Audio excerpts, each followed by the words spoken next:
spiritual bypassing out for profit. So we have a lot of spiritual bypassing that has, it's been going on in the community for as long as I've been here, and I've been here almost a couple decades.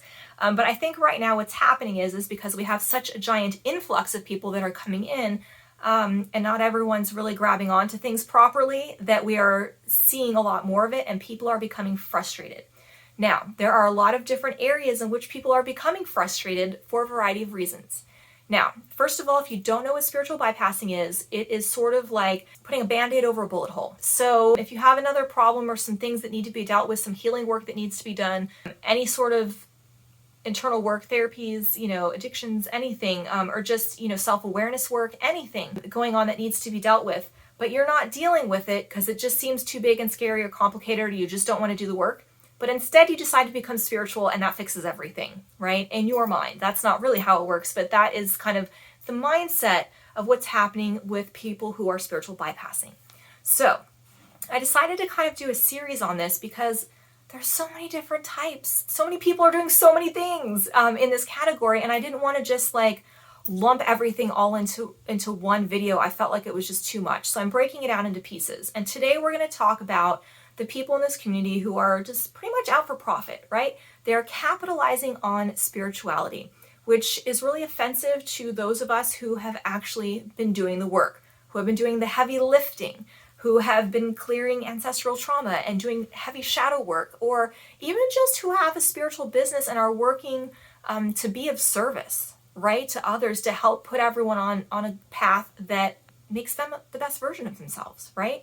So it's frustrating to me as well. However, I understand too personally, I try to stay in my own lane. There's only so much I can do, but there's a time and a place to kind of speak out against certain things as well. So if you feel really passionate about it, I encourage you to say something or organize something or whatever you feel like is right.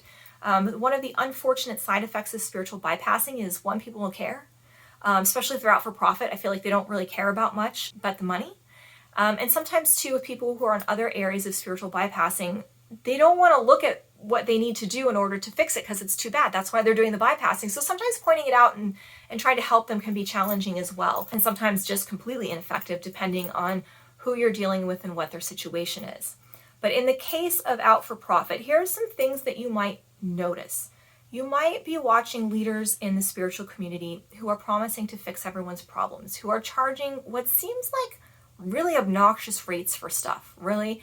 And maybe the stuff that they're presenting that you see already, just what you see of them, it's like, you're like, either, oh, that's really basic, or you're just kind of talking in circles. I think when you have a deep understanding of what's going on and what you need to be doing in this community and how it works, I think it's kind of easy to spot when people are not being very authentic with their practice, right? And so that kind of just rubs us the wrong way on a really deep level because we've done so much work and the work has not been easy. It's not been pleasant. And we've been through a lot to kind of get to the places where we are now. And we continue to do more work. So that's one area you might see stuff, is kind of people who are claiming to be masters or prophets or leaders, or just kind of wearing their spirituality like a badge to say, hi, I'm important, you should listen to me and follow me, and then you should give me all of your money. Another area that people are kind of profiting off of is services, right? One of the problems is that if you are not straight with yourself, right? I mean, you don't have to be perfectly healed, but you have to be aware of the healing that needs to be happening, and you have to actively be working on it, right? And I think anyone in the spiritual community, it's a lifelong journey. You are always working to be the best version of yourself every day. It doesn't end, right? You might get over some of the worst stuff, the bumpy stuff, but you are always working. And being aware of that and taking care of yourself and your energy, and being mindful not to pass that along to other people and individuals and clients as you are working with them, right? I see a lot of people in this community who are not grounded, centered, in alignment, who are not taking care of their energy field and are just transferring all their muck onto other people. They're not able to hold space. They are telling other people what to do, and really kind of making messes of people's lives this way. Personally, I had an experience one time where I was working with a healer. She kind of was working on me long distance without telling me that was part of her program or her plan. And it made, I could feel her, and I was like, oh, I don't like this. And she was trying to make me feel certain things I didn't want to feel. And I didn't like it at all. And when I asked her, she's like, oh yeah, I was like, you should not be doing that. I don't go over to anyone's house, open up their medicine cabinet, start eating their food. It's rude, it's manners. If you're going to be doing work on somebody, you need to make sure it's okay with them first. Another thing that happened was she was a good healer. She did have some good abilities, but what happened was she made me really sick for like 5 months, because while she healed one part, by doing that, she didn't know how to harness her energy properly, and she dumped it into me. So I had all of her muck that she wasn't dealing with, and I was very, very sick. And unfortunately, at that time, I hadn't really figured out what had happened. And so when I figured it out, I actually was able to kind of start clearing and removing it.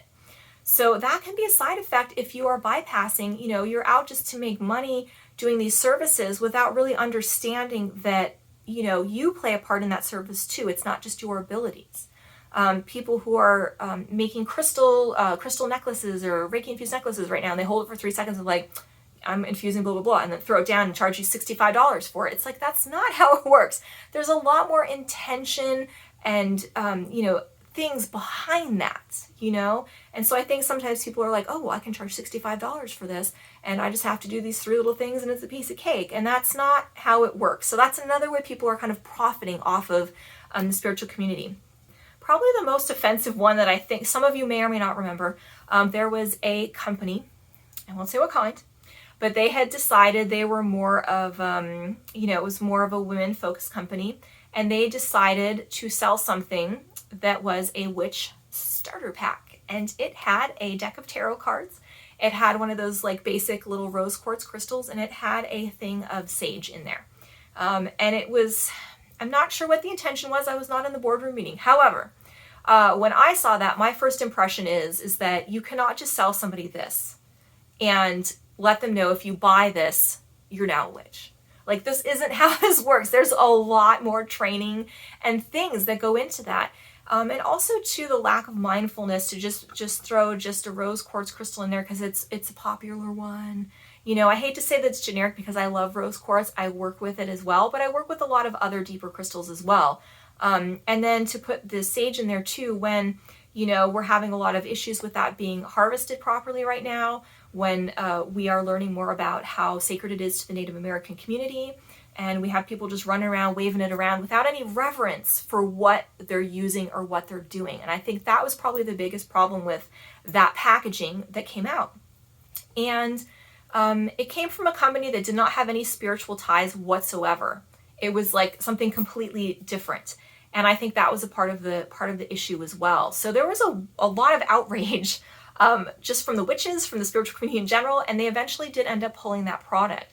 So for me, that was also a very clear-cut example of how somebody was using our values, our practices, just to make some money off of it, There wasn't a lot of mindfulness or specific intent behind that. There wasn't a lot of education behind it. It was just kind of thrown at you for like, oh, it's this cool, pretty glittery, sparkly thing that you need to have, and then you will be this.